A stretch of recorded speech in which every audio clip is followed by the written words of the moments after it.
रुरु मृग के चर्म का वस्त्र धारण करने वाले ब्राह्मणों से घिरे हुए भीमसेन और अर्जुन द्रौपदी को लेकर आगे बढ़े।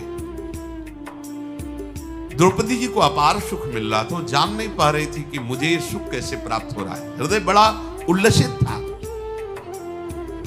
इधर माता कुंती बड़ी चिंतित थी कि आज भिक्षा को गए, अभी तक वापस नहीं आए, संध्या काल हो गई। इतने में प्रवेश किया भीम अर्जुन ने। माता किसी कार्य में थी, उनका भिक्षा लेकर लौटाए। बोले हाँ मां मैं ले आया हूं। तो बोले पांचों बांट लो। कुंती देवी ने जब ये बात कही कि पांचों बांट लो, तो युधिष्ठिर जी ने कहा मां देख तो लेती क्या बांटने की बात आपने कही। ये स्वयंवर में जीत कर द्रौपदी को लाए हैं। कुंती जी ने कहा कभी भूल से भी मेरे मुख से अधर्म वाली बात नहीं निकली, कभी मेरे मुख से अनुचित बात नहीं निकल सकती। भ्रम से भी क्या मेरे मुख से अधर्म की बात निकल गई? ऐसा कैसे हो सकता है? बेटा ये द्रुपद कन्या कोई वस्तु तो है नहीं कि 5 में विभाजित कर दी जाए। ये मैंने लगता है भूल से उत्तर दे दिया। तो मुझे क्या करना चाहिए? प्रायश्चित करना चाहिए। युधिष्ठिर क्या मेरी बात संशय युक्त है? क्या मेरी बात मिथ्या है, भ्रमयुक्त है? क्या मुझे ऐसा बोलने से अपराध लगेगा? युधिष्ठिर जी बड़े धर्मात्मा और बुद्धिमान थे। उन्होंने कहा कि माता मैं आपको आश्वासन देता हूं, आपके मुख से जो बात निकली वो धर्मयुक्त है। अर्जुन ने द्रौपदी को जीता है और वो तुम्हें चरणों में समर्पित कर दिया, तुमने 5 को दे दिया। इसलिए तुम ऐसा ना सोचो कि तुमसे कोई अपराध बन गया या कोई मिथ्या बता। अर्जुन बोले नरेंद्र अधर्म का भागी मुझे मत बनाइए, सबसे पहले आपका ब्याह होगा, फिर क्रम से। द्रौपदी आश्चर्यचकित हो रही कि जीता एक ने ब्याह 5 के साथ, ये क्या हो रहा है? पांडवजन मन ही मन विचार करें कि कोई प्रमाण देने वाला मिल जाए कि हम लोगों का ये कार्य धर्मयुक्त है कि नहीं। कोई महर्षि, कोई ब्रह्म ऋषि इसका प्रमाण दे।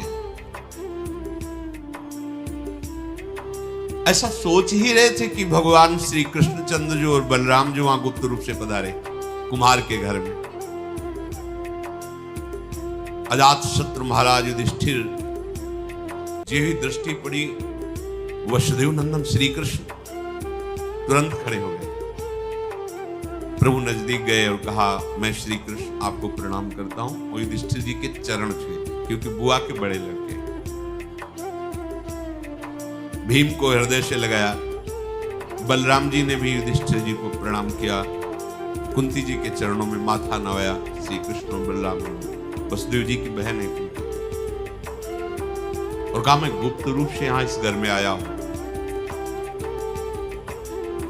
आप लोग सब सुखपूर्वक हैं? युधिष्ठिर जी ने कहा आपकी कृपा है प्रभु। आपने कैसे पहचान लिया? भगवान ने कहा कि मेरा नाम वासुदेव है, मैं तुम्हें पहचान नहीं पाऊंगा। वासुदेव का तात्पर्य होता है वासना वासुदेवस्य वासितम भुवनत्रयम् सर्वभूत निवासोस्मि वासुदेव नमोस्तुते। अर्थात मेरे से सब प्रकट हुआ, मेरे में ही सब रह रहा है और मैं जानूंगा नहीं।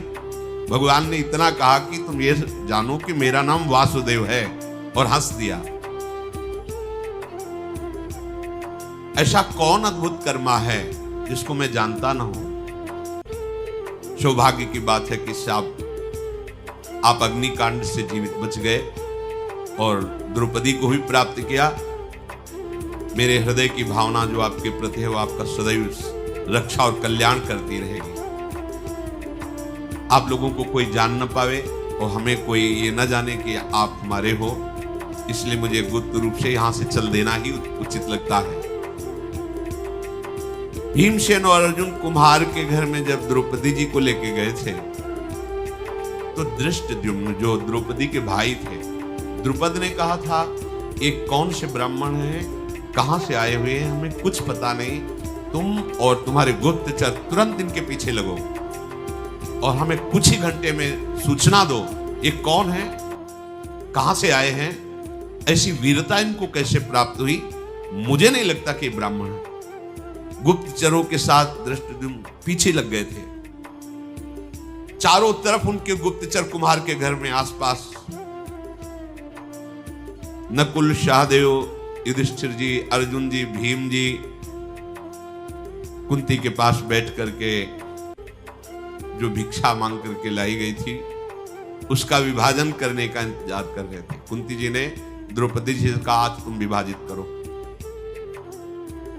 पहले देखो कोई अतिथि तो नहीं, कोई संत तो नहीं बाहर भूखा, शास्त्र ऐसा कहता है। घर के बाहर निकल कर देखा नहीं, तो अन्न का सीधा आधा भाग करो और इनको दो, भीम को आधा भाग और इसमें शेष के 6 भाग करो, क्योंकि द्रौपदी जी भी है।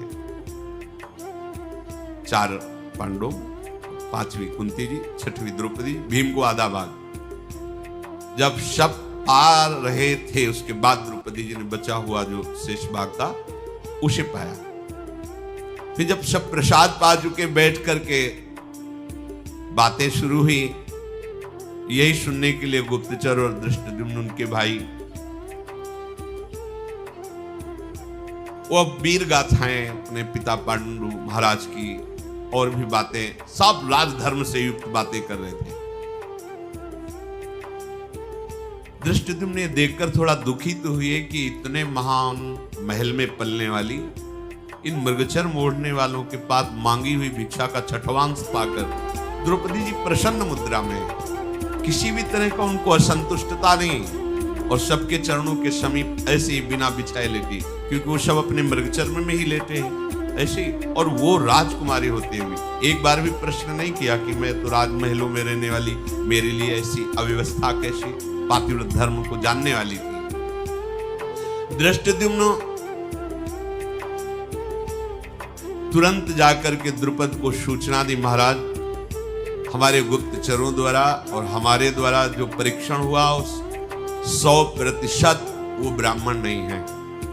उनकी वार्ता, उनकी चेष्टा, उनकी संगोष्ठी ये बताती है कि कोई महावीर है। द्रुपद राज ने तुरंत एक दूत को भेजा और कहा जाओ उनको कहो महल में तुम्हारा द्रौपदी के साथ स्वागत करने के लिए हम व्याकुल हैं, आप आइए और यहां प्रसाद पाइए, मेरी पुत्री कृष्णा को भी यहां लाइए। राजा द्रुपद के कहने पर तत्काल कुंती सहित 5 पांडव महल की तरफ चले। परीक्षा के लिए उन्होंने महल में प्रवेश करते समय कुछ ग्रंथ रखवाए, कुछ युद्ध की सामग्रियां रखवाई, कुछ अन्न के विभाग करके रखवाए, बहुत सी, और स्वयं खड़े होकर देख रहे थे। जब पांडवजन वहां से निकले तो दृष्टि पड़ी, भीम भयंकर गदा उठा के देखते, अर्जुन धनुष पर प्रत्यंचा चढ़ाते, नकुल सहदेव तलवार को मुठ पकड़ के भाला लेकर युधिष्ठिर देख, किसी और तरफ नहीं देखा, सीधे गए। उच्च सिंहासनों को सजा के रखा, जाके गर्व से बैठ गए क्रम के अनुसार। महाराज को निश्चित हो गया अगर ब्राह्मण होते तो संकोच होता इन सिंहासनों पर बैठने की, बिल्कुल संकोच नहीं, और जैसे बैठने की प्रक्रिया होती राजाओं की उसी तरह बैठे, और युद्ध की सामग्री पर इनकी दृष्टि गई, इसलिए मैं पक्का कह सकता हूं कि ये क्षत्रिय राजकुमार ही है। द्रुपद जी प्रसन्न होकर के आए और कहा कि देखो अब छुपाना नहीं, मेरा हृदय कहता है कि तुम पांडव जन ही हो, क्योंकि हमने परीक्षा लेके भी देखा और मेरा हृदय ऐसा कह रहा है कि तुम पांडव, तुम ब्राह्मण नहीं हो। क्या आप कृपा करके अपना परिचय दे सकते हो जिससे मेरा संशय छूट जाए? महाराज द्रुपद के ऐसा कहने पर महाराज युधिष्ठिर ने कहा, पांचाल राज नरेश, ये तुम्हारी कन्या जिसको प्राप्त होना चाहिए उसी को प्राप्त है। अर्जुन ने विजय प्राप्त की। मेरा नाम युधिष्ठिर, यह महाबलशाली भीम, ये नकुल सहदेव और ये पूज्य माता मेरी कुंती है। अपार सुख मिला महाराज द्रुपद को कि जो मेरा मनोयोग था भगवान ने उसे पूर्ण किया। नहीं तो मैं परेशान हो रहा था कि ऐसा कैसे हो सकता है कि कोई इतना प्रवीण ब्राह्मण होकर के ऐसे। युधिष्ठिर ने कहा, फिर भी महाराज आपको हमने बता दिया, पर आपको प्रश्न करने का अधिकार नहीं था, क्योंकि आपने वहां कोई जात पक्ष नहीं लिखाया था।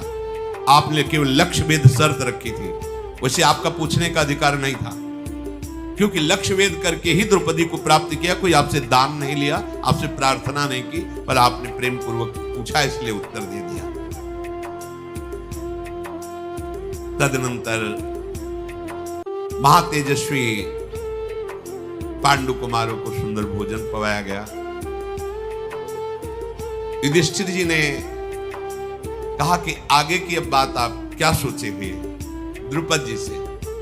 द्रुपद जी ने कहा कि आप 5 में से कोई एक द्रौपदी का वरण कर सकता है, क्योंकि अर्जुन जी ने जीता है। चाहे अर्जुन, चाहे आप, चाहे भीम, नकुल या सहदेव, कोई एक राजकुमार हमारी पुत्री से हम ब्राह्मणों को बुला के रखा है, हम पाणी ग्रहण संस्कार धर्मयुक्त कर देंगे। युधिष्ठिर जी ने कहा, आपने सुना नहीं हमारी बात क्या? मेरी माता ने आदेश किया 5 के साथ ब्याह होगा। मैं 5 द्रौपदी के साथ ब्याह करूंगा और विधि पूर्वक करूंगा और धर्म युक्त करूंगा। द्रौपदी हम 5 की पटरानी बनेगी। द्रुपद बोले, ये कौन सी भाषा आप बोल रहे हैं? बहुत सी रानियां एक राजा की होती है तो प्रमाण, लेकिन एक रानी के बहुत से पति होते हैं, ऐसा तो कभी हमने कहीं धर्म में नहीं सुना, शास्त्रों में नहीं सुना। तुम धर्म के ज्ञाता हो, पवित्र बुद्धि रखते हो, तुम लोक और वेद के विरुद्ध ये अधर्म की बात कैसे बोल दी? युधिष्ठिर जी ने कहा, धर्म का स्वरूप बड़ा सूक्ष्म है, आपको पूरा ज्ञान नहीं है। पूर्व काल में प्रचेतागण 10 और उनकी पत्नी 1, आपको पता है, जिसमें हमारे पूर्वज गए हैं उस मार्ग का अनुसरण करना अधर्म नहीं कहा जा सकता। राजन, ये भी धर्म है। द्रुपद बोले, कुंती नंदन, मेरी तो बुद्धि काम नहीं करती। कुंती देवी और राजकुमार धृष्टद्युम्न, आप सब विचार करके कहो, क्या ये बात ठीक है? तदनंतर सब बैठकर विचार कर रहे हैं। धृष्टद्युम्न ने कहा कि मेरी भी बात समझ में नहीं आई। बड़े भाई की पत्नी छोटे भाई के लिए मां के समान है, छोटे भाई की पत्नी बड़े भाई के लिए पुत्री के समान पूजनी अनुज। फिर आप ऐसा कैसे कर सकते हैं? कैसे धर्म की रक्षा कर पाएंगे आप? मेरी समझ में तो बिल्कुल युक्ति संगत नहीं है। छोटे भाई की स्त्री के साथ बड़ा भाई कैसे समागम, बड़े भाई की जो पत्नी उसके साथ छोटा भाई कैसे समागम कर सकता है? मेरे लिए समझ में तो सूक्ष्म से सूक्ष्म बात ही अधर्म है। युधिष्ठिर जी ने कहा, मेरी वाणी कभी असत्य नहीं बोलती, मेरी बुद्धि स्वप्न में भी अधर्म को स्वीकार नहीं करती, और मेरा मन इस बात में राजी है, इसलिए परम धर्म है। धर्मात्माओं में श्रेष्ठ जटिला नाम की गौतम गोत्र की कन्या 7 ब्रह्म ऋषियों से विवाह किया था। कंडमुनि की पुत्री वार्क्षी ने तपस्या से पवित्र अंतःकरण वाले 10 प्रचेताओं को पति रूप में वर्ण किया था। 10 के साथ 1 पुत्री।